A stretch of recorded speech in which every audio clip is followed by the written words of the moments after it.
سے بینکنگ کے مسئلے میں حضرت مفتی تقی عثمانی صاحب کا مقابل پورے پاکستان میں کوئی بھی نہیں ہے. جو جدید معیشت تجارت میں ان کو جو کمال اللہ نے عطا فرمایا وہ پورے پاکستان میں کوئی بھی نہیں ہے ہماری معلومات کے مطابق. تو اب اگر عوام کے لیے کیا ہے کہ بھئی وہ دیکھے کہ یہ شخص اس فیلڈ کا ماہر ہے جس کو دنیا مان رہی ہے. ہم نہ مانے تو کیا ہوتا ہے بھائی, ہم اعتراضات کرتے کہ دنیا کے بڑے بڑے علامے ان کو مان رہے ہیں کہ بھئی اس فن کے بہت بڑے مفتی ہیں یہ. تو اب اگر بینکنگ کے مسئلے میں اختلاف ہوگا, اسلامک بینکنگ کے مسئلے میں یا معیشت کے مسئلے میں, تو عامی آدمی کے لیے جو مفتی ہے وہ تو ٹھیک ہے اپنی تحقیق پر عمل کرے گا, لیکن عامی آدمی کس پر عمل کرے گی؟ بھائی یہ اس فیلڈ کے ماہر ہیں.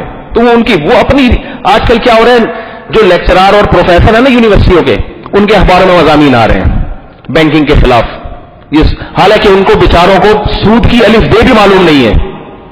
ویڈیو آ رہی ہے جو ہے نا وہ مختلف پروفیسروں کی ویڈیو بیانات دے رہے ہیں کہ یہ سب سود کے نام پہ جو ہے نا ایک اسلامی بینکنگ کے نام پہ ایک مذاق ہو رہا ہے. حالانکہ ہمیں معلوم ہے کہ آدھے گھنٹے کے کلپ ہوتے ہیں, اس میں دلیل کے علاوہ سب کچھ ہوتا ہے. دلیل نہیں ہوتی, دلیل ہوتی نہیں اس میں. اس سے پتہ چلتا ہے ان بیچاروں کو یہ پتہ ہی نہیں ہے کہ سود کیا ہے, اس کا متبادل شریعت میں کیا ہے, اور وہ متبادل اگر اختیار کیا جائے تو سود کی ڈیفینیشن ہی اس پہ صادق نہیں آ رہی ہے. تو اس کو یہ کہنا کہ کان ادھر سے پکڑو ادھر سے پکڑو برابر ہی کیسے ہو سکتا ہے بھائی؟ دیکھو میں اس کی ایک مثال دیتا ہوں, بس مثال دے کے پھر جلدی سے آگے چلتا ہوں. رسول اللہ صلی اللہ علیہ وسلم نے حضرت بلال رضی اللہ تعالیٰ عنہ سے فرمایا, حضرت بلال ایک دفعہ آئے نبی صلی اللہ علیہ وسلم کے پاس. آپ صلی اللہ علیہ وسلم نے حضرت بلال کے ہاتھ میں کھجوریں دیکھی, فرمایا کہ اے بلال کیا خیبر کی سب کھجوریں اسی طرح ہوتی ہیں؟ فرمایا نہیں یا رسول اللہ, میرے پاس دوسری کھجوریں تھیں اچھی کوالٹی کی, میں نے وہ دے کر یہ خراب کوالٹی والی زیادہ لے لی ہیں. کان ادھر سے پکڑو ادھر سے پکڑو والی بات سمجھیں. یہ اچھی کھجوریں میں نے دی مثال کے طور پر 1 کلو, اور اس کے بدلے میں نے 1.5 کلو خراب والی کھجوریں لے لی جو ذرا سستی والی کھجوریں ہیں نا, ظاہر اچھی کے بدلے میں وہ زیادہ آئیں گی. آپ صلی اللہ علیہ وسلم نے فرمایا ہوا عین الربا, یہ خالص سود ہے. کیونکہ کھجور کا جب کھجور کے بدلے میں تبادلہ ہوگا تو برابری ضروری ہے اس میں. سمجھ رہے ہیں بات کو کہ نہیں سمجھ رہے؟ ادھر سے کھجور زیادہ ہو گئی تو وہ کیا بن جائے گی؟ سود. پھر آپ صلی اللہ علیہ وسلم نے تدبیر بتائی, فرمایا جو اچھی کھجوریں ہیں ان کو بیچو, بیچ کے جو پیسے ہاتھ میں آئے ان پیسوں سے خراب کھجوریں خرید لو, وہ زیادہ آ جائیں گی. نتیجہ یہی نکلا کہ نہیں نکلا؟ بہت مشکل ہے آپ لوگوں کو, اونٹ کو رکشے میں بٹھانا آسان ہے, آپ لوگوں کو بات سمجھانا مشکل ہے بھائی. نتیجہ وہی نکلا کہ نہیں نکلا؟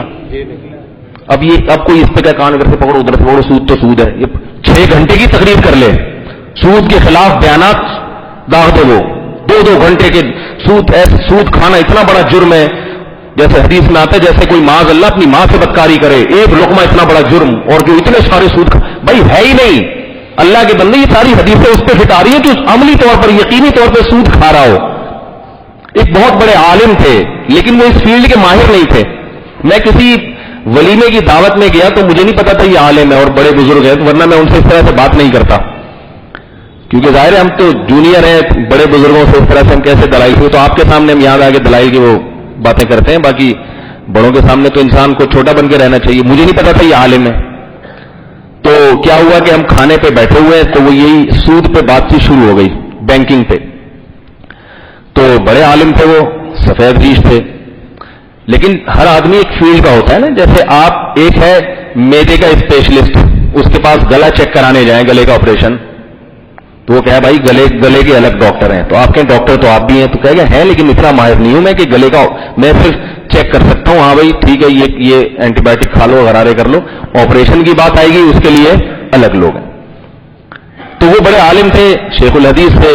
بات چیت کسی نے درمیان میں, لوگوں کو بھی مولویوں کو لڑوانے میں بہت مزہ آتا ہے نا, تو کوئی بیٹھے ہوئے تھے, انہوں نے بحث چھیڑ دی. تو وہ جو تھے سفید ریش, انہوں نے کہا کہ یہ آپ لوگوں نے جو سود کو حلال کر دیا ہے, اور یہ کیا ہے, جامع رشید والوں نے یہ کر دیا, یہ کیا ہے, یہ کیا ہے, یہ سب. میں نے کہا حضرت آپ کو کوئی اشکال ہو تو بتائیں. تو انہوں نے کہا وہی کان ادھر سے پکڑو ادھر سے پکڑو, یوں پکڑو. میں نے کہا بھائی حضرت کوئی واقعتاً کوئی اشکال ہو تو بتائیں. انہوں نے کہا یہ جو بینک سے گاڑی نکالی جاتی ہے اور وقت پہ آپ جب قسطیں جمع نہیں کراتے تو پلینٹی لگتی ہے, سود لگتا ہے. دوسرے بینکوں میں بھی لگتا ہے